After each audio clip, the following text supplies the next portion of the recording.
lagi saya ucapkan kepada kita semua dan terima kasih untuk kesempatan hari ini. Terlebih kepada Pak Yoel yang telah memberikan kesempatan kepada saya untuk mempresentasikan tugas hari ini dari mata kuliah yang telah diampu oleh beliau tentang eskatologi. Jadi pada pagi hari ini saya akan mempresentasikan tugas saya dengan judul yaitu Masa Kesusahan Besar. Perkenalkan, nama saya Arianto, NIM saya 2017-2.00. Pada saat hari ini kita akan melihat pengertian yang pertama yaitu eskatologi. Pengertian eskatologi secara umum dapat kita melihat dalam Kamus Besar Bahasa Indonesia. Eskatologi yaitu ajaran teologi mengenai akhir zaman seperti hari kiamat, kebangkitan segala manusia, dan surga. Dalam Kamus Bahasa Yunaninya atau melihat kepada bahasa aslinya, bahasa Yunani, eskatologi adalah diambil dari kata ekastos yang berarti terakhir dan logi yang berarti studi tentang atau ilmu yang adalah bagian dari teologi dan filsafat yang berkaitan dengan peristiwa-peristiwa pada masa depan dalam sejarah dunia atau nasib akhir dari seluruh umat manusia yang biasanya merujuk sebagai hari kiamat atau akhir zaman.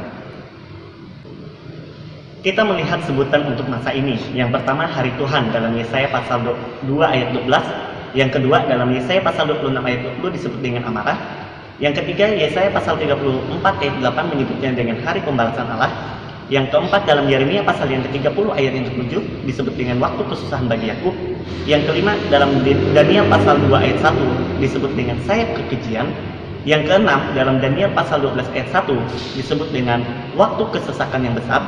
Yang ketujuh, dalam Daniel pasal yang ke-9 ayat 24 sampai 27, kalau kita melihat itu ada disebut dengan sebutan masa yang ke-70. Yang ke-8, dalam Matius pasalnya yang ke-13 ayat yang ke-40 dan ayat yang ke-49 disebut dengan istilah akhir zaman. Yang ke-9, dalam Wahyu pasal 6 ayat yang ke-17 disebut dengan hari besar murka.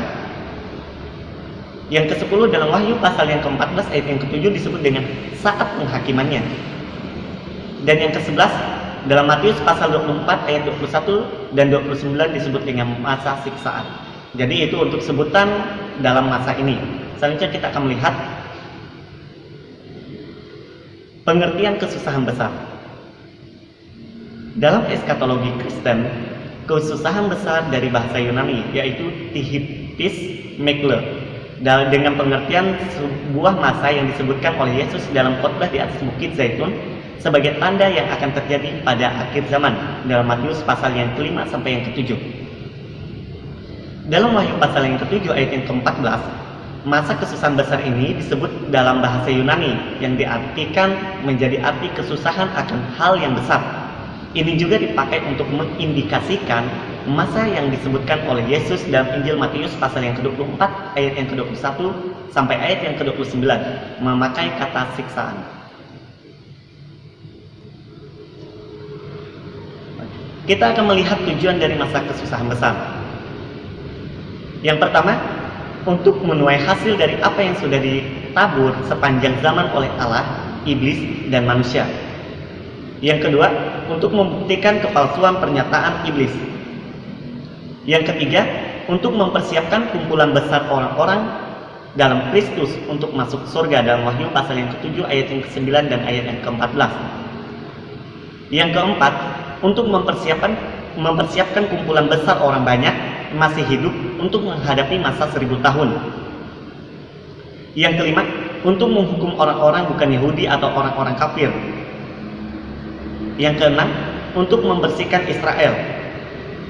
Dan yang ketujuh, untuk mempersiapkan bumi itu sendiri dalam menghadapi masa 1000 tahun. Itu tujuan dari masa kesusahan besar. Selanjutnya kita akan melihat bagian berikutnya yaitu oknum dalam masa kesusahan besar. Kita melihat yang pertama, iblis dalam Wahyu pasal yang ke-12 ayat 12. Dua saksi khusus dalam Perjanjian Lama, Wahyu pasal 11 ayat 3. Antikristus 2 Tesalonika pasal 2 ayat 3. Nabi palsu dalam 2 Tesalonika pasal 13 ayat 11. Sejumlah besar malaikat yang akan melaksanakan pekerjaan Allah. 1444 yang dimateraikan dari suku-suku Israel dalam Wahyu pasal yang ke-7 ayat yang ke-1 sampai yang ke-8. Tentara iblis yang menyerupai belalang dari lubang dasar dalam Wahyu pasal 9 ayat 2 dan ayat yang ketiga. Tentara iblis berkuda dari seberang sungai Efrat, Wahyu pasal 9 ayat 16. 3 roh jahat dalam Wahyu pasal 16 ayat 13 dan ayat 14. Penguasa yang gila kekuasaan dari utara dalam Yeremia pasal yang ke-38 ayat yang ke-1 sampai ayat yang ketiga. 4 perempuan simbolik dalam Wahyu pasal 12 ayat 1 sampai ayat yang ke-17. Dan yang terakhir, prajurit yang hebat dari surga dalam Wahyu pasal 19 ayat yang ke-11 dan ayat yang ke-16. Itu oknum-oknum dalam masa kesusahan besar. Dan kita akan melihat berikutnya.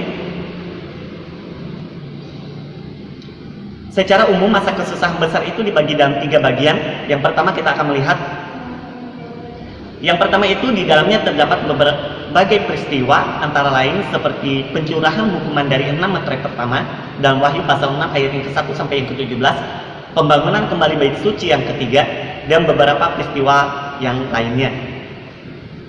Yang kedua, bagian dari masa kesusahan besar ini adalah bagian akhir dari periode 3,5 tahun di tahap pertama. Pada masa ini akan ditandai dengan beberapa peristiwa besar, antara lain seperti juga pelayanan kematian dari 2 saksi dalam Wahyu pasal 11 ayat yang ke-1 sampai yang ke-14, dan kehancuran gereja palsu dalam Wahyu pasal yang ke-17 ayat yang ke-16. Dan bagian yang terberat, bagian yang ketiga dari bagian ini adalah di dalamnya ada peristiwa-peristiwa besar, antara lain perwujudan penuh dari antikristus, penganiayaan atas Israel yang menyangkut seluruh dunia dalam Wahyu pasal 12 ayat 1, pencurahan hukum meterai terakhir dalam Wahyu pasal yang ke-8, 9, pasal yang ke-11 ayat yang ke-15 sampai ayat yang ke-19, dan pencurahan dari 7 cawan dalam Wahyu pasal yang ke-14 sampai ayat yang ke-16.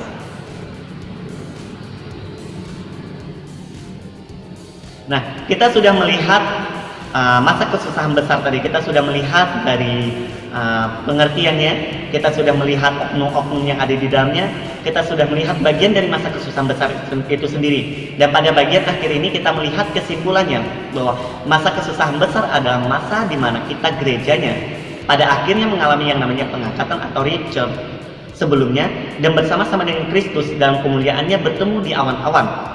Sedangkan bagi mereka yang tertinggal akan mengalami masa yang akan disebut dengan masa kesusahan besar, di mana pada masa ini mereka yang akan tertinggal mengalami penganiayaan, penyiksaan, dan lain-lainnya yang berkaitan dengan kesusahan yang disebabkan oleh antikristus.